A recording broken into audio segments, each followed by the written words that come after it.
बॉम्बस्फोटानंतर पहिल्यांदाच पुण्यात गेलेल्या मुख्यमंत्र्यांनी पुण्याचे पोलीस आयुक्त गुलाबराव पोळ, एटीएसचे प्रमुख राकेश मारिया आणि अन्य अधिकाऱ्यांबरोबर चर्चा करून बॉम्बस्फोट तपासाची माहिती घेतली। मात्र स्फोटाच्या तपासाबाबत काहीही माहिती द्यायला नकार दिला। एटीएसची वेगळं बसून त्यांचं ब्रीफिंग घेतलेलं आहे। मुंबईमध्ये मी डीजी पोलीस त्यांच्याशी चर्चा झालेली आहे।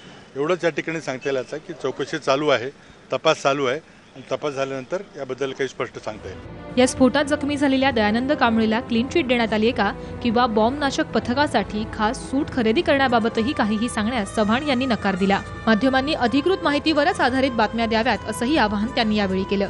Right now our first concern is to find out who did it, what was the motive, and to get the apprehend the people. That is our first priority. तुम्ही सगळ्यांचं नका विचारू, तुम्हाला अधिकृत जी माहिती दिली जाईल त्याच्यावर विश्वास ठेवा।